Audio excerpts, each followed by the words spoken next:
We are live now on BBC Radio something. Okay. You're probably not allowed to say that if you're not. I know. Well, I think it's a joke. I think hopefully people understand it's a joke. He says. Yeah. Who knows? Okay, cool. So, thanks a lot for coming on. I know you might think it's a little bit nerve-wracking. It's nothing really. It's just a chat. We're just gonna have we just talk a few things. I think you're very interesting. And that's why I wanted to get you on. I normally do a little bit of a blurb at the beginning, and then we crack on. Does that sound okay? Yeah, thank you, and thanks for the invite to come along. Yeah. Okay. Any questions? No. Cool. We'll have a go. All right then. Okay. Can you hear me properly if I'm sitting here? Yes, we can see you. And you can hear me, yeah? Yep. Yeah. I mean, you've actually got a really good mic. I mean, I don't know if you're just using your laptop mic or. Yeah, laptop mic. That's not bad then. I'm quite impressed actually. I had to buy one of these. Oh. Actually, I lied. I didn't buy this. The other guys on my other podcast were so fed up of my terrible. We've lost your audio for some reason. Okay. Hold on. Oh no, you're back. Okay. Now I was just going to say the other guys on my other podcast were so fed up with my rubbish audio that they ordered this and shipped it over from America. Oh wow. Which, I mean, it was nice of them, but it did make me think, shit, I really must have had a crap mic beforehand. You know what I mean? But cool. All right. So Craig's recording. Stream is live. Get rid of that. Okay. Just give me 10 seconds just to compose myself. Mm-hmm.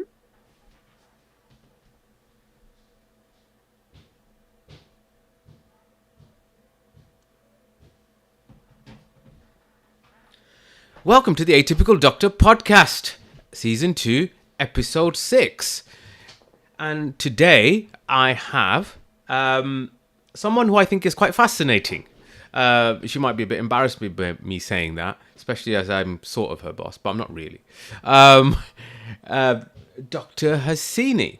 So, I wanted to get Dr. Hasini on. Because, as I said, she's got some interesting viewpoints and some interesting skills. So, how do we find you, Hasini, on this Saturday morning? It's the 1st of November. When the hell did that happen? Yeah, it's the 1st November, and interestingly, it's quite sunny today, even though it was like raining and hailing earlier as well. So. Oh yeah, but I mean that's England in general, isn't it? It's like 4 seasons in a day. It's definitely that today. Yeah, I mean. And it's kind of like, you do sometimes kind of think it's, it's false advertising, because you look outside and you go, oh, it's nice. Oh, it's nice and sunny. And you go out and then you realize that it's like -5 or something. Yeah. Do you know what I mean? It's that today, definitely. Excellent. Cool. So, the reason that I wanted to get you on was because we're both anesthesiologists. Sorry, I have to use that term because a lot of the people who listen are American. Right. I do apologize. They say that the British and the Americans are divided by a common language. Mm-hmm. Yeah. And yet, your USP is something different. So, tell me a little bit about the psychological things that you do. So, yeah, firstly, thank you for having me on your podcast. So, yeah, apart from my day job as an anaesthetist or anesthesiologist, I am very much interested and have some qualifications in mindfulness and teaching mindfulness, as well as providing clinical hypnotherapy to help people with various problems that they might have. Okay.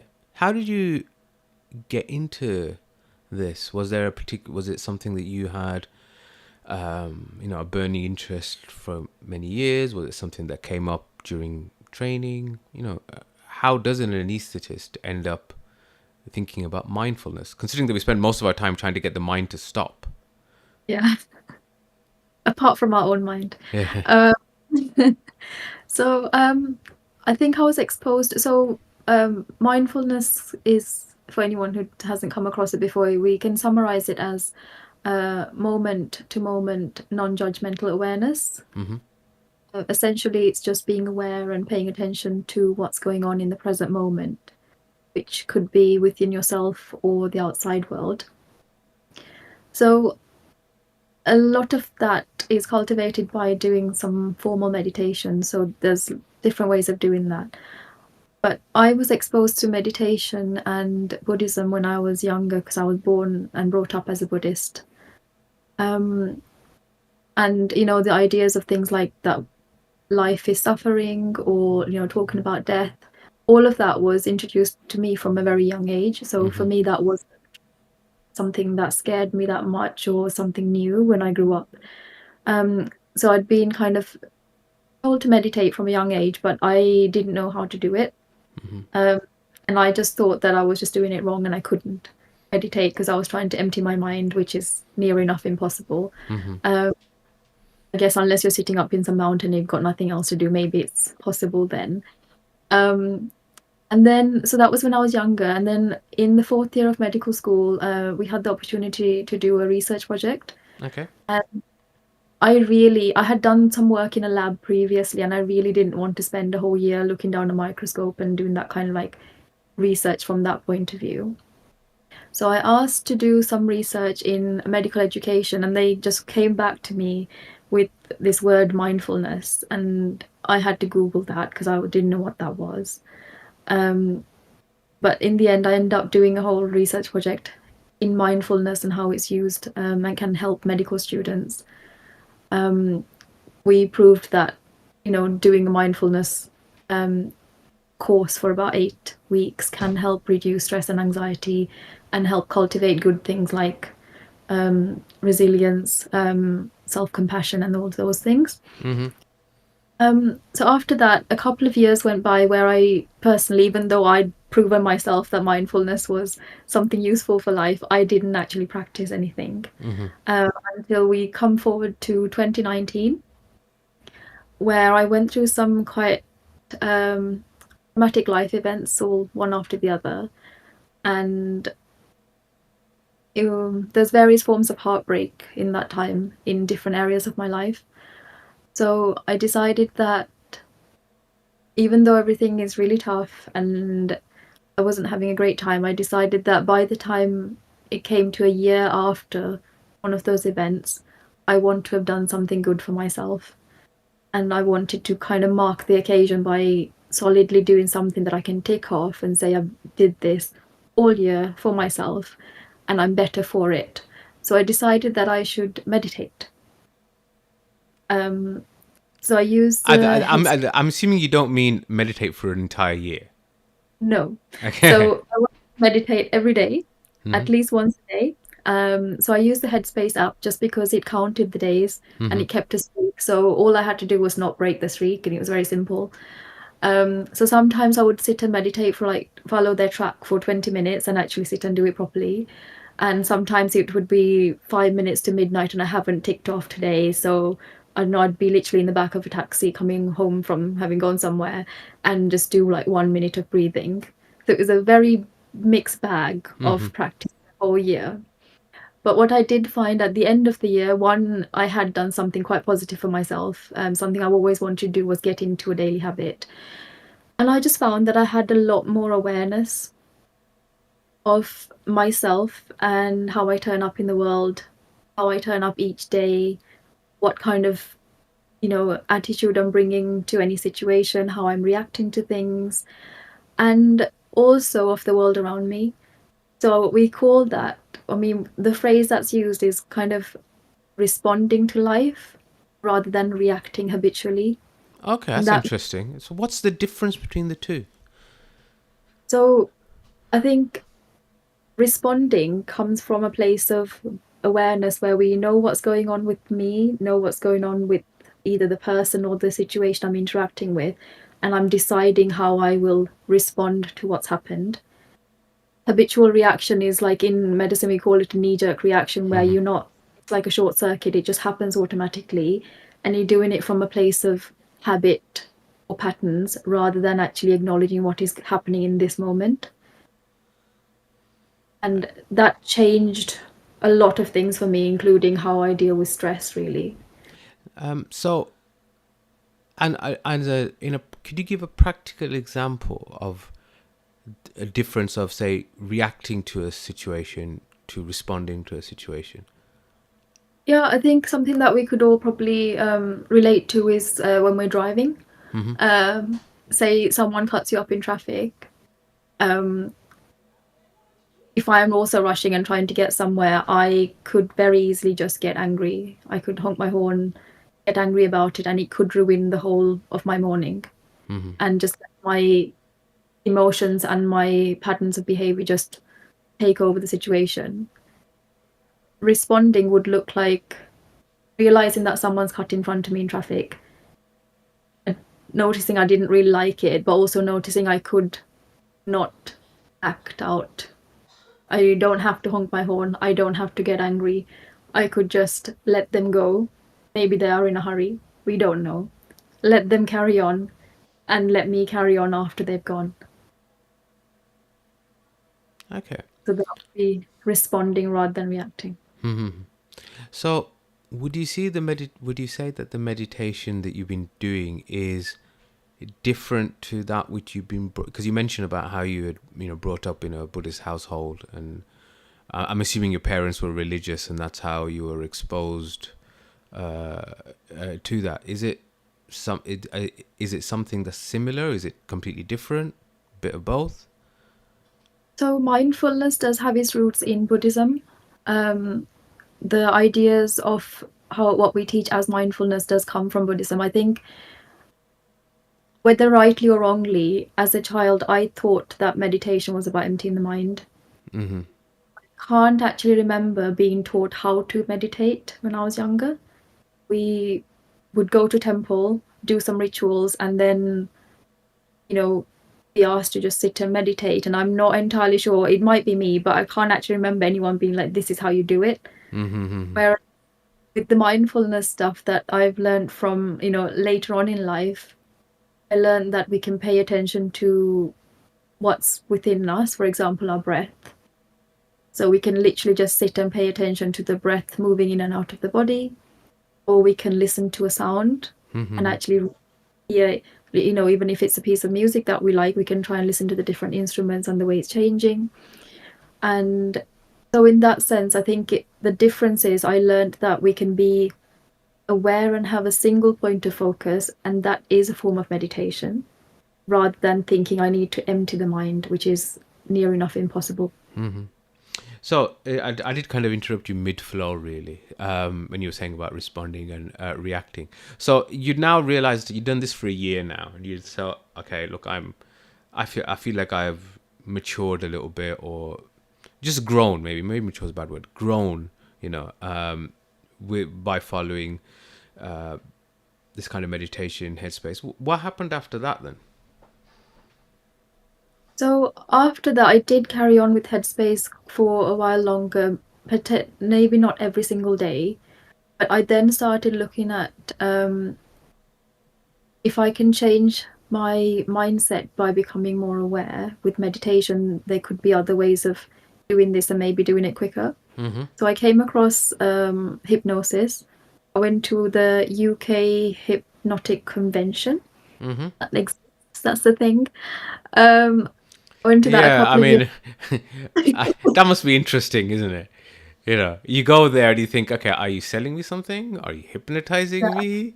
Is this, it's kind of like, it must be really weird talking to people who are trying to promote stuff, and you're kind of going, are you trying your stuff on me at the minute? So it was a bit nerve-wracking, actually. So it was just held at a hotel near Heathrow Airport in London. And I went by myself because nobody else around me was really interested. So I just turned up, and you can sign up to a workshop. So I signed up to a random workshop because I knew nothing about this world. And actually, the two gentlemen who ran the course, it's a father and son, they were incredible human beings. And they just introduced me to the idea of hypnotherapy in such a kind and with a very human connection. It wasn't any form of selling, and it was a lovely way of being exposed for the first time. And they sort of went through different techniques that people might use to hypnotize someone, and I volunteered for everything. Okay. Because when I went there thinking this is not real, this is, very, very skeptical, being like, how can someone just talk to someone else and make them do something or affect how they're thinking? So I know did not. I know very easily. I'm married. I know exactly how that works. No, I'm joking. Yeah, I absolutely, no part of me believed in this. I just went to convince myself either way.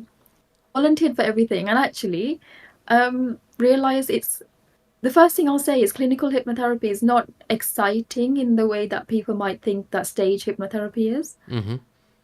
Because everyone, when I mentioned this, is like, can you make me cluck like a chicken? And I was like, I've never wanted to make anyone do that, and I haven't. I probably won't know how.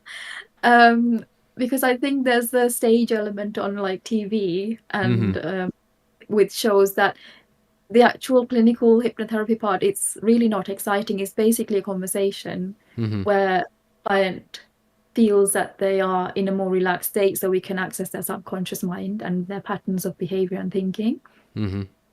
So we walked away from that conference thinking, yeah, this does actually work. And my solid evidence for that is I asked for some help with the traumatic things that happened back in 2019, and the gentleman helped me with a very quick exercise and said that by the end of the exercise, that thing will not hurt me like it did ever again. That the trauma and the memory of it, and it has not until this day. Wow. And he did that out of context, so he didn't know even what I was thinking about. Okay, so you hadn't even kind of, gone into the gory details of whatever it might have been. Wow. Yeah, nothing. And so for myself, I was like, okay, I've tried something, it definitely works with something quite big, and I'm prepared to put more time into this. So over the next few years, I just did my own training. So with two different colleges. So one is the Central England College, and I did a diploma in mindfulness-based clinical hypnotherapy with them. So I learned to be a mindfulness teacher, which I'm qualified in, and provide clinical hypnotherapy. And I'm registered under the General Hypnotherapy Council, which is a separate one, another diploma with more hypnotherapy practice. So those two qualifications allowed me to kind of be registered as a hypnotherapist under the NHS as well, which allowed me to do what I do. So was your intention to use this to better yourself, or had you kind of thought, okay, there's clinical things that I can use this in? Initially, it was for myself. I was looking for ways to better myself and better my own life. And then I realized that I could help others. And then realized that when I started actually working as an anaesthetist especially, that there are very specific times of contact that we have with patients where what I say can positively or negatively impact their entire day, or how their surgery goes, or how their perception of everything goes. And so I started bringing the two together at that point. Okay. Yeah, for people who don't know the life of a anesthesiologist, we often see our patients, most of the time we have to see them on the day of their procedure. I know there are people who do perioperative medicine, but as a general rule, we see people on the morning of their procedure. They've never seen us before. We've generally never seen them before. And so, it's a very, it's a short period for you to develop a doctor-patient relationship at a time when a patient is very vulnerable. I can attest to this from the other end, as people who have been listening to the podcast know I was unwell and was in hospital, cardiac emergency surgery, was on intensive care. And it's It's the opposite of empowering. What's the opposite of empowering? Disempowering? I don't know. Whatever the word is, that is. But it's the exact opposite. You know, Vulnerable. you feel very vulnerable. You feel very, and this is me as a doctor in my own hospital with, you know, colleagues that I work with, and in some cases in family. I've got a couple of relatives in the hospital as well. So I can see, that, you know, trying to develop that at a very difficult time for them. This is a useful skill to have. How did this go forward, you know, into a more formalized form? Because at the moment, you know, you're just basically talking about, okay, these are the tricks that I'm going, not tricks is a bad way of putting it, but these are the tools that I'm gaining from from hypnotherapy that I can then use to make my patients more at ease, etc., etc. But you've gone further than that, haven't you? Could you explain a bit about that? I will. Just going back to what you said, actually, I've recently been a patient of sorts as well, and really makes me realize how vulnerable a patient feels. For me, it was when I knew it was all coming up. I'd signed all consent forms and everything, but it's when I put the patient gown on, I realized, oh my goodness, I'm the patient today, and I have no control of what's going on, even though I have very good idea of everything that's happening. I have no control. So yeah, I can also agree with that. It's very scary. So what I've done in the last year is that we've started a preoperative clinic where we are teaching some of these skills and tools to patients. The idea behind this is that, as we said, patients in the day of surgery especially, and as they come into the anesthetic room, they are usually quite anxious, even someone who's had a lot of surgery in the past, just because they're in a situation where they're about to go to surgery. A lot of them are about to go under general anesthetic, where they won't know what's happening for a little while. And sometimes it could be a big operation, or it could be a very high risk operation. This means that almost every single patient, actually every patient in hospital, tends to be quite anxious, and in that anxious state, the brain waves that they have are in such a state that they're quite suggestible. Yeah. So if we think of our mind or our thought processes as the conscious and the subconscious, if you've got the conscious as the tip of the iceberg, the subconscious is the rest of it. And the brain waves of us when we're talking like this or when we're awake are the conscious. The slower brain waves, or the brain waves of when we're highly suggestible and scared or anxious or even excited, are in the subconscious section. Mm-hmm. So with our patients, they automatically are kind of working from their, or communicating with us, receiving and giving information from their subconscious at that point of being quite vulnerable and in theatre with us. So what we say in those times to the patients actually makes a very big difference. So there's been lots of studies to show that if we just take a step back, actually, there's something called placebo. Yep.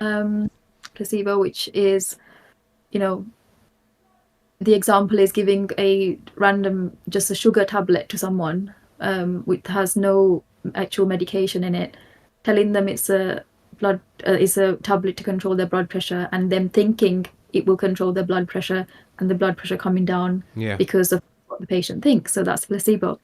It also works the other way, nocebo language, where something that we say causes the patient to physically react negatively. Mm-hmm.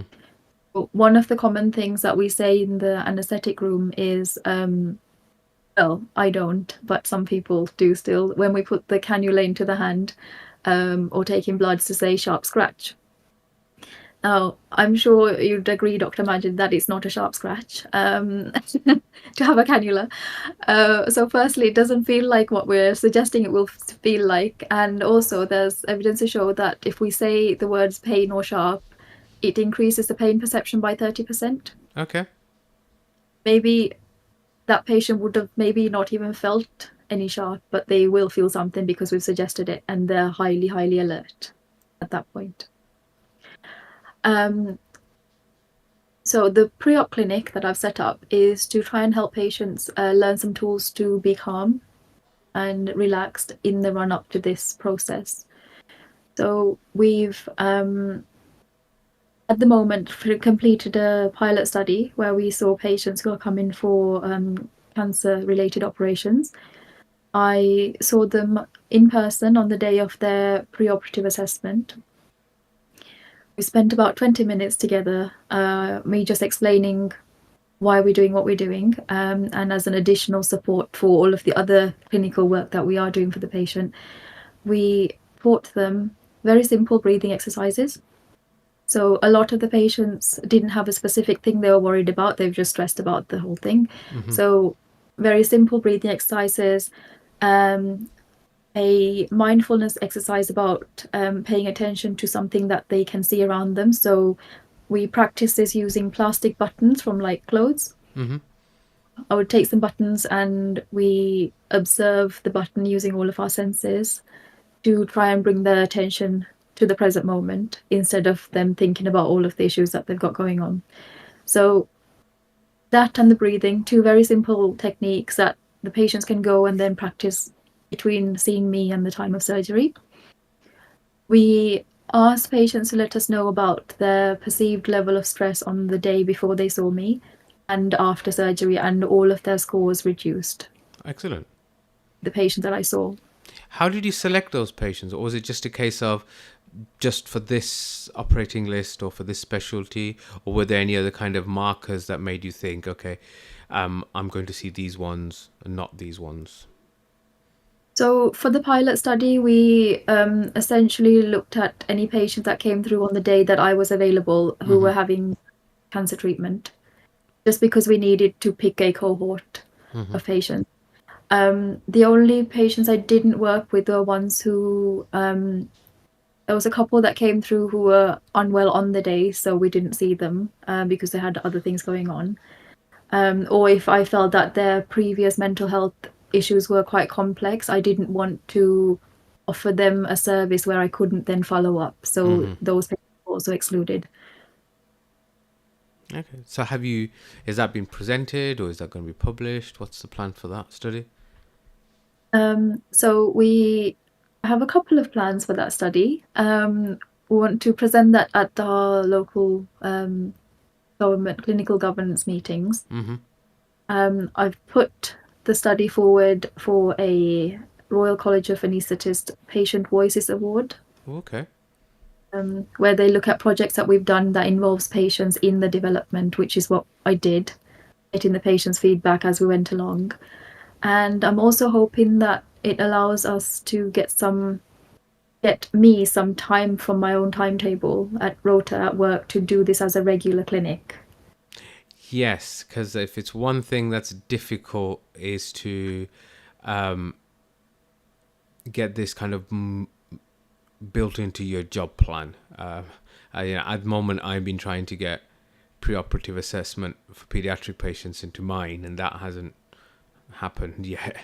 But in the sense that, because it costs, isn't it? If you are doing a clinic, it means you're not in theatre, and so therefore, what's going to happen to that theatre list? You know, or if you are going to do it in addition to your theatre lists, well, that's more money that the hospital has to pay you because you're doing more work for them now. You know, your hours have gone up. So, yeah, I mean, that's really... the power of suggestion made me smile because, as you know, I do a lot of pediatric anesthesia. And one of the things I always tell the kids is, I've got a spaceman mask, you know, it smells of chocolate. What's your favorite chocolate? And I get them thinking about, do you like Oreos or do you like Cadbury's or whatever? And then when they come down to theatre and I put the mask on and they say, well, can you smell the Oreo? And they go, yeah. There's no chocolate smell. There's never been a chocolate smell, you know. Don't tell them. They might hear this. Every single person says they smell it. Every single one. Put it this way, the anaesthetic nurses are shocked. They're like, it does work, this. I went, yeah, power of suggestion.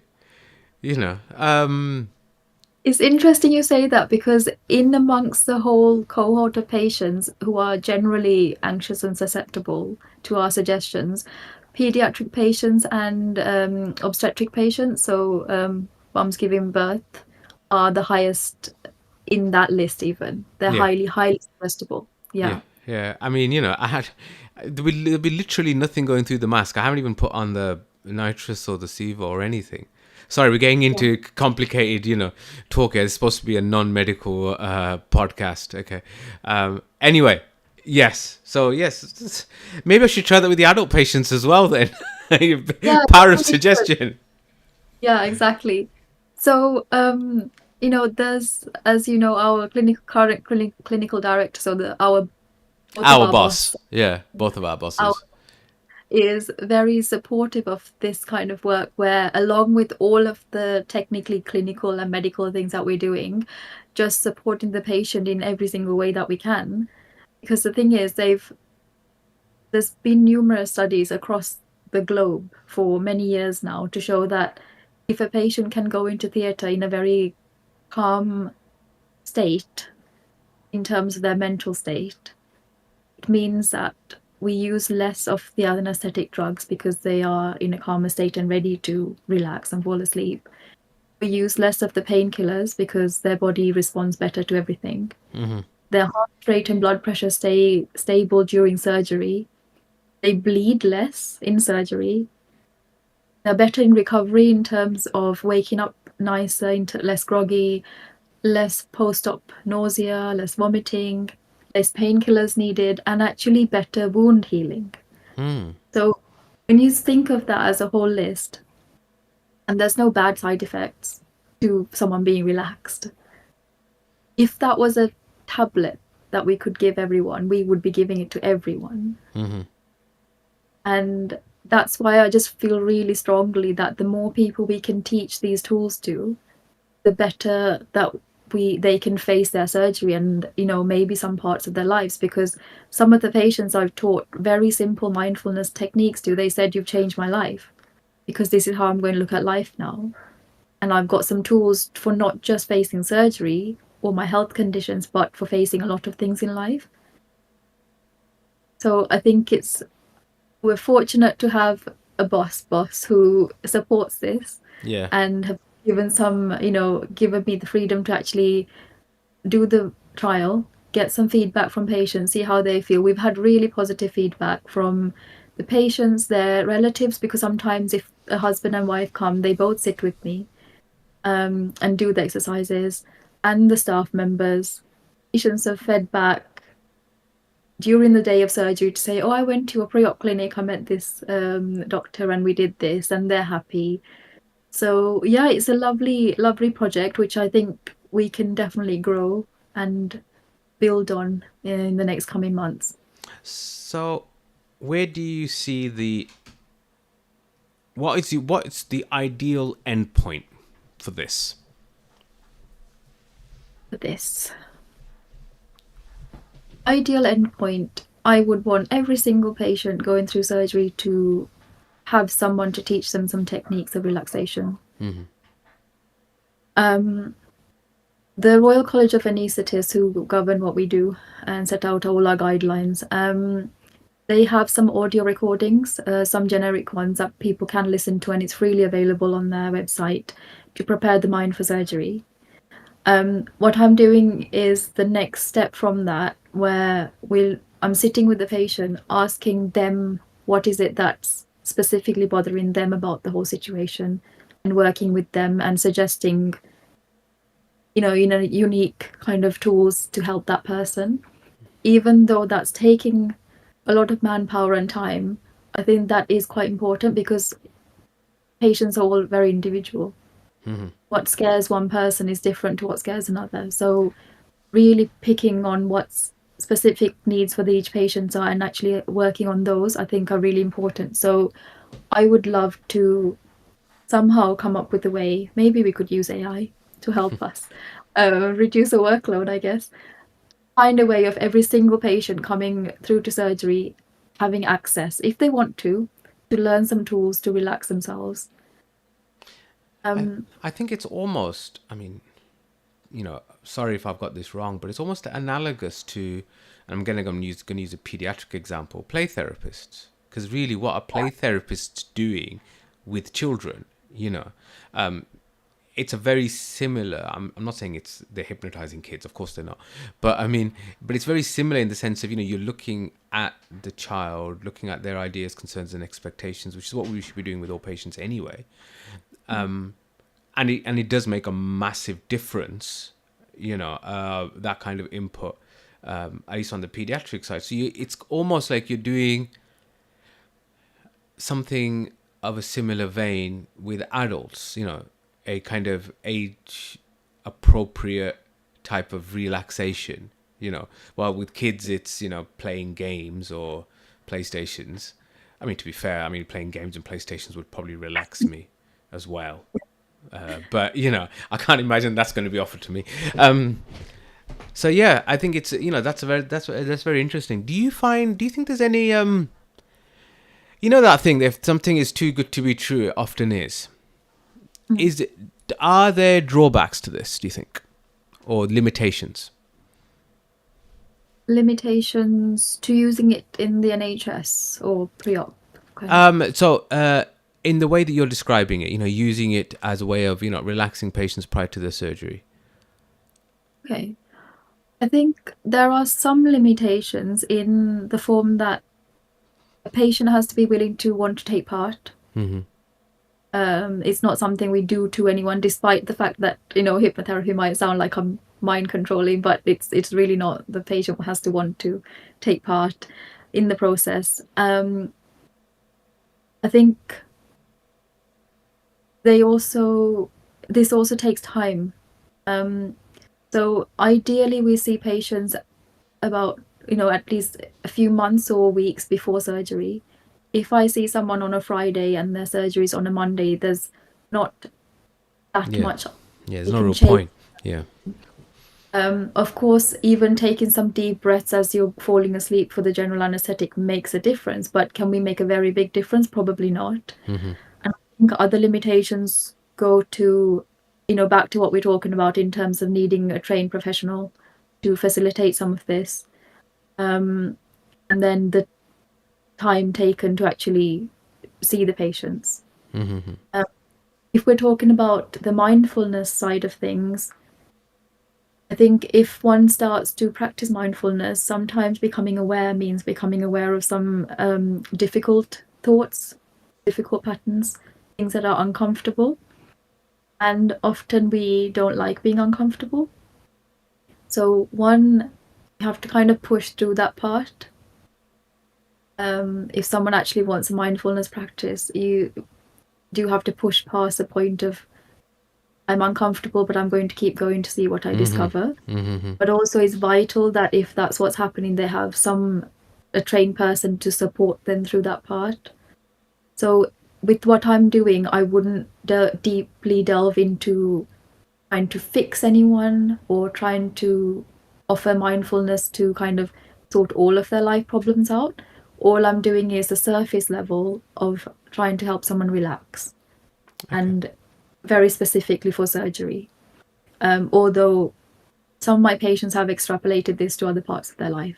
But I think it's that part where we want to be able to offer some tools for the patient, enable them, give them some control back, but also in a way that I need to be sure that this person's not going to be adversely affected by thinking too much about their, becoming too aware of things they don't want to really be thinking about, and being able to offer some help should that happen. So I think that's the thing that we have to be careful about. With my Royal College hat on, have you ever thought about offering these kinds of services to staff?